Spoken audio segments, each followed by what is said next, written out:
My name's Ray. This is my 96 VFR 750. I'm just gonna get straight to the point. I've had two bikes, two street bikes. I've had dirt bikes before. I've been working on engines for a very long time. I've had, sports cars, the whole shebang, right? But I'm relatively new to street riding. Like I said, I've had two street bikes so far. I've had a Honda Shadow 600, which I did a bunch of custom work on. And I've had this bike, Honda VFR 750.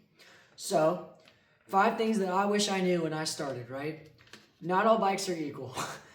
Not all bikes are equal. Like I just said, I had a Honda Shadow 600. I'm not a skilled rider. I'm not Rossi. I don't think that I'm a racer. I don't think anything. I'm a bad rider. I mean, I'm not like a stupid rider, and I'm not like a really bad rider, but I have a lot to learn.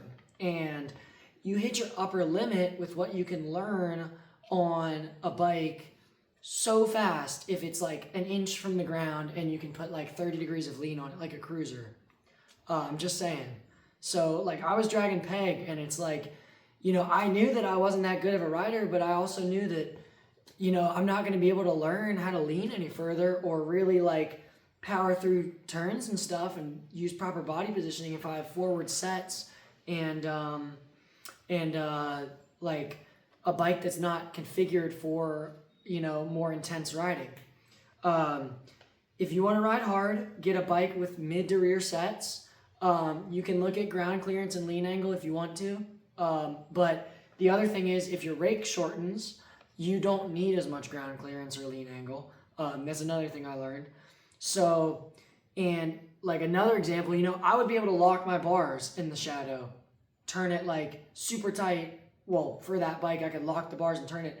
This bike, if I lock the bars and I'm not going, and I don't have a decent amount of lean, this thing's tipping over. That's how different So thing 2, so you get what you pay for with gear and hardware. Gear meaning riding gear. And then fuck tinted visors is the other thing. I don't mean that in a mean way. If you want to get it to look cool, that's fine. You have no use for it. Most helmets, especially the ones that you should be riding with on the street, have flip down sunglasses and sunshades. You don't need a tinted visor. If you want it to look cool, that's totally fine. I don't care. I'm not here to judge you. Clear visors are way better. They work way better. You can see way better out of them. They work better at night by a mile. It's a total waste of money on a tinted visor. Unless you want to look cool. That's fine. It's fine to want to look cool.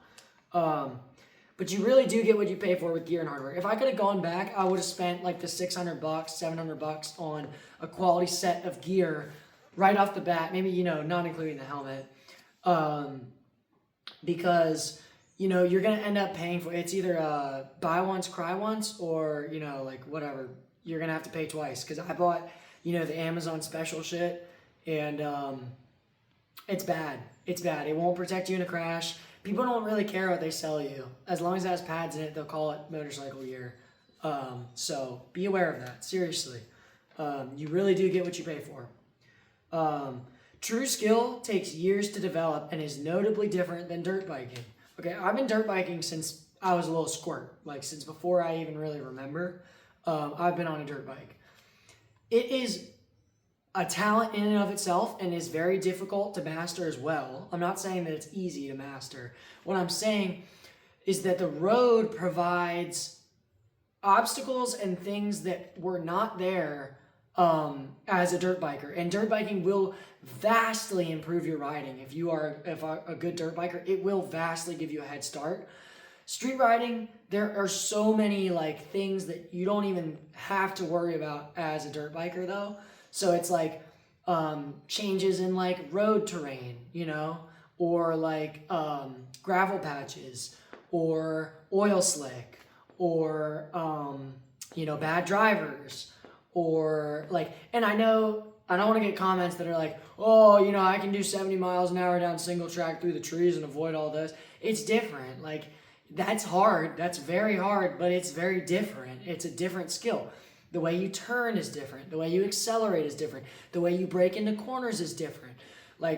It's a very different experience, and they take very long times to master both, but just because you're like a really good dirt biker, you are not gonna be able to step on a motorcycle and just like flip of a switch instantly become like a race motorcycler. You know, I am not good at motorcycling, like in the grand scheme of things. You know, I've been riding for like a year now. I am not like, I'm still very much a Grom. Like I still have like small, like they're not big chicken strips, but I do still have chicken strips. Like I'm not dragging knee, you know, I'm not like, I'm not a racer, you know, I'm not a racer is what I'm trying to say. Displacement does not equal power. Now I do know this, and I did know this, but it's something that comes up a lot, and I want to make it clear. So like an R7, for example, an R7 uses a parallel twin, okay? It's not going to have the power of a 4-cylinder engine for a very wide variety of reasons, but like it's just not, like that's just not how they work. Like this is a V4. It has really good, like, moderate torque and moderate power. It's a very cool balance. That's why I got it. An inline 4 has very good top end power and pretty bad torque most of the time. You know, a parallel twin has great torque, but not very much top end power or horsepower. A V-twin has a ton of torque, and they're just, well, don't even worry about V-twins because it's just antiquated technology at this point. But like, you know, whatever. There's still decent V-twins from like across overseas and stuff. But if you're looking at an American V-twin, just know that you are buying antiquated technology. Like it is a foregone technology of the past. It just is. And that's fine. Again, if you want to look, it's just like the 10 Advisor. If you want to look cool, if you want like the V-twin sound, if you want the V-twin experience, sure, it vibrates a ton. There's no way of getting around it. It's not great engine geometry. It's just the way it is. The other thing is, and you should listen to this with me, you know, because it might not, like, a lot of this is like, I don't know, but don't always listen to everyone's advice. Some people just don't know what they're talking about, okay? Like, this one might start some fires under people's asses again, but it's like, I've had so many people offer me shit advice. It's like it's not even funny. And when I was starting, I'd listen to it or like try to find some sort of like good and the bad, but a lot of times people will spout out stuff that they just don't know about. And like, you know, it's just, be aware of who you're getting your advice from. You know, maybe don't take it from someone you barely know and have never seen them ride. You know, there's lots of great resources online that you can find. But just like, don't just like listen to whatever anyone says to you about motorcycling, okay? Because like some people, you know, get on their cruiser and ride in a straight highway line for 300-400 miles.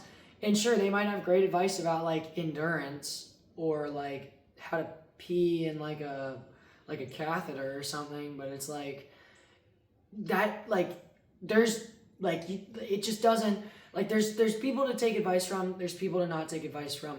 Use your due diligence, basically, is what I'm trying to say. That's it. I'm probably gonna make another video back to back right now because I really like this lighting and stuff, and it's raining out. So if you see another one same format, that's why. But yeah, heed my warnings and take my advice. Again, I'm a new rider, but this is stuff that I wish I knew. It's just like stuff that I wish I knew. There's a lot more. I just want to make it short enough to hold attention spans of newer riders. Peace, guys. Have fun.